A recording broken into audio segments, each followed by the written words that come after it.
Well, what do we have here?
Find some place to escape this cold.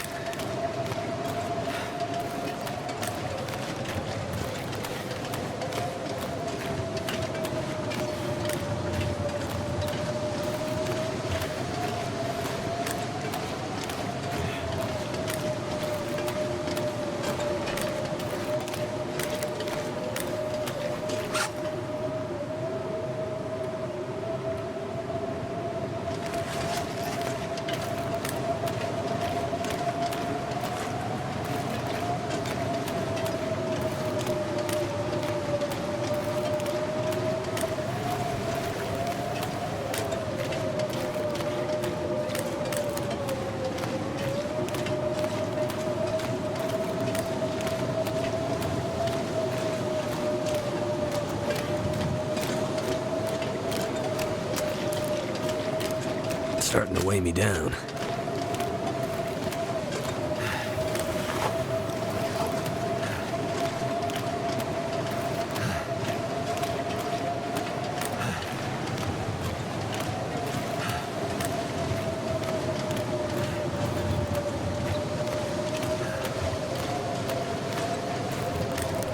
Damn, I'm freezing.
Oh, shit.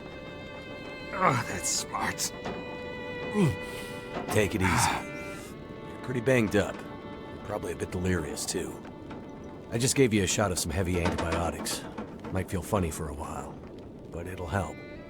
And you're gonna need some time to recover. Time? We don't have time. We need to get a message out. It's important.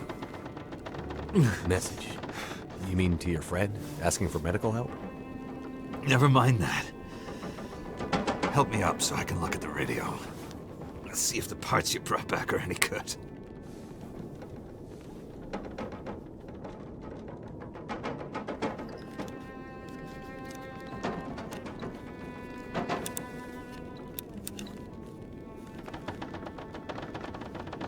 That's a military shortwave, isn't it? Maybe. I know a bit about radios. It's not like any surplus I've ever seen. Ah, damn it! Well, parts look fine. So, whatever's wrong with the radio goes deeper than that. What could it be? Something to do with the power. Fuses. Transformers, maybe. We have bigger problems to deal with first. That bear's out there, hunting us. He's a smart old bastard. He'll keep us from getting out, getting supplies, finding help. Eventually, he'll either get us, or starve us out. Ah! Oh. I gotta lay down. Help me back to the bed.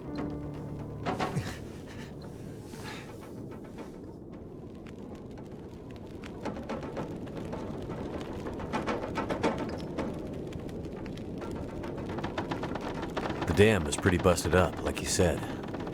The place was cracked open by the quake years ago and never recovered. It was already half dead at the time. Meaning? The dam dates back to the 60s. Industrialists from the mainland wanted to use it to power a mining town he was planning to build. But the bottom fell out of the price of coal, and he had to abandon those plans. Some fool tried to get it running again in the 80s, but then the forest talkers got involved, and that was the end of it. Pretty sure the quakes finished the job once and for all.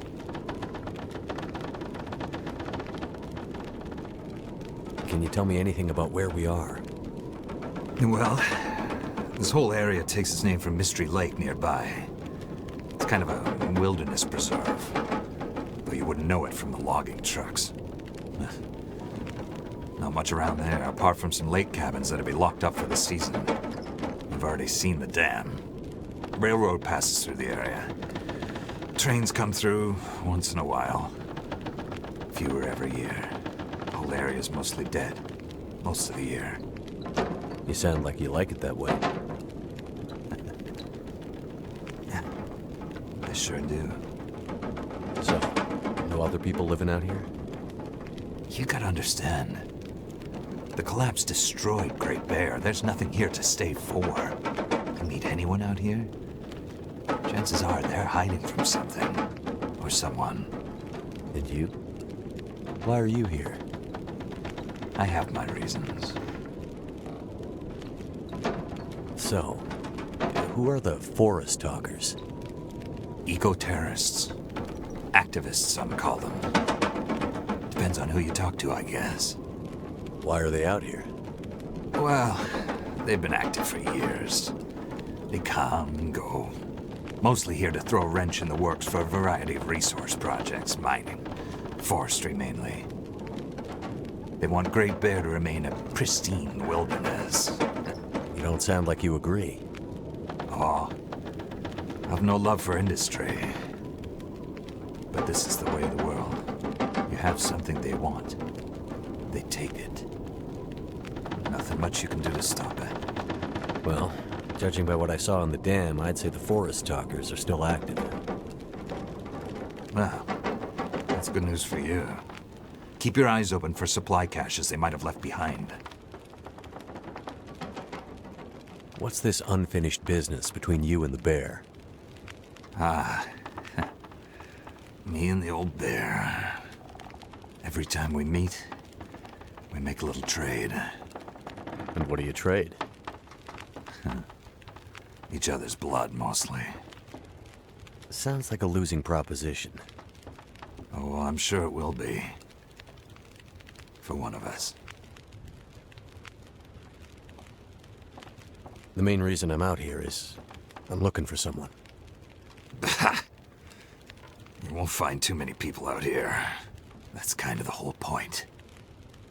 This is someone important to me. A woman. She may have passed through here a few days ago. She might have been injured. What makes you think she came through here? She passed through the tunnel leaving Milton, but then... I'm not sure. Well, the roads from Milton don't lead this way. Wherever she's headed, you'll have to cross the mountains to find her. Not an easy path, even for the most experienced outdoorsman. I'll do whatever it takes. Well, you won't get far with that bear on the prowl. What we need is to get my radio up and running, so we can find out what the hell is going on. Maybe someone out there has seen your friend. The woman I'm looking for. She might be on her way to a place called Perseverance Mills. You know it? Yeah. Shit-nothing town, north part of the island? Sounds about right. Yeah, I know it. We were on our way there, my passenger and I, when we crashed. I need to find a way to get there, or contact her. See if she's all right. You sure she's alive? Yeah, I'm sure. Well, normally I'd make some calls on the old shortwave. Whole area's been damn quiet since those lights in the sky. Even the wildlife's acting strange. But I might have an idea.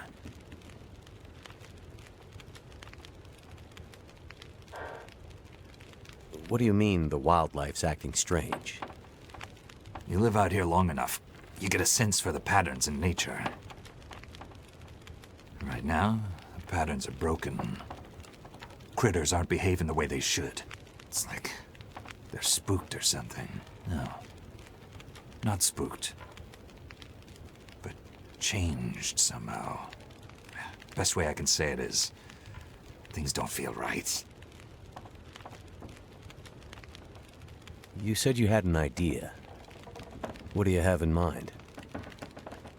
Well, it's a long shot. But I may know how we can find out about your friend. I'm listening. This shortwave, I use it to keep an ear open for what's going on. So how do we get the radio working? There's no reason I can see why it shouldn't be working.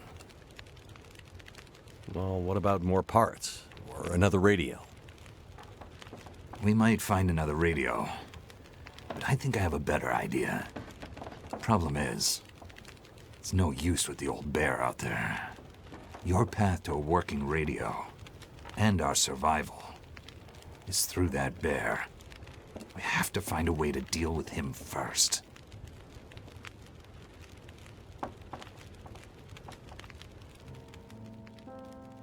Okay. So we have to deal with the bear. But you're half dead, and rifle shots don't seem to do much. So... That's because the old bear, he's special. I've been hunting and trapping for years, and I've shot a lot of bears. But I've never encountered anything quite like him. A special bear like that needs special magic to bring him down. Magic? Don't worry, I'm not delirious. I don't mean literal magic, but we need the old knowledge, the old ways. What do you have in mind?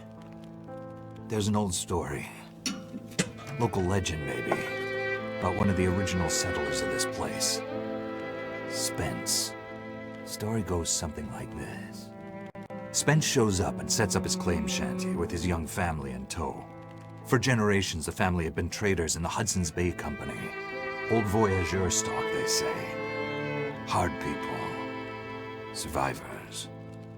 One day, a bear shows up and menaces the homestead. Spence takes a shot at the bear, but it doesn't seem to do anything. Bear wanders off, but Spence's wife, she takes a turn. Slips into fever. For days, delirious, she screams about the bear. Local doctor can't do a thing for her, neither can the priest. A week later, a hired hand goes missing. And they find him.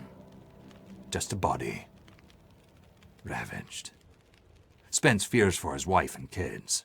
He's convinced some evil bear spirit is trying to kill them. Revenge for some slight in the past, maybe. Something in the family history. Spence gets some men together for a hunting party. They go out into the muskeg and track something big for days. Eventually corner it. It's a big son of a bitch. Biggest bear they'd ever seen. Man killer. Story goes, they empty their rifles into the bear and it just walks away. Like it's made of stone. They call it the demon bear after that. Wife's dying now. Spence believes the bear's evil spirit is killing her, eating her soul. He can't get anyone to join him on another hunting party. They know rifles don't work. So he forges a spear. Like a boar spear, but bigger. From some old Hudson's Bay trapper's wisdom, apparently. He goes out into the muskeg, disappears for days, and then one morning, the wife's fever breaks. But nothing from Spence. Some men go out looking for him, and they find him. Half dead. Blood all over him. Body torn almost in two. The bear's work. The last thing he says is, "Spear stole the bear's soul. My wife is now free." And then he's gone. So, did he kill the bear? Nobody knows. Never found a carcass. They buried Spence, took the spear back and hung it over the mantelpiece in the Spence homestead. Never saw that bear, or any other, again. Years later, after the Spence family faded to obscurity, wealthy land baron bought the spear to hang in his hunting lodge. Just so he could tell that story, I imagine. So, do you believe it? The story of the demon bear and the spear stealing its soul? No, of course not. I might spend all my time alone in the wilderness, but I'm not crazy. But the old stories sometimes have truths hidden in them. Spence might have been superstitious, but he had the right idea. 10 inches of cold, hard steel might do what a bullet can't. I'm convinced. A spear's the way to kill that bear. And you need to get Spence's bear-killing spear if we're going to survive the winter. The old hunting lodge is still there. A couple of days' journey south. Follow the tracks the other way, through the muskeg, and you'll find it. If the spear's there, get it. It might be our best hope. And the radio? You deal with the bear, and let me worry about the radio. Now, let me rest. Good luck out there. Watch out for our demon. Right.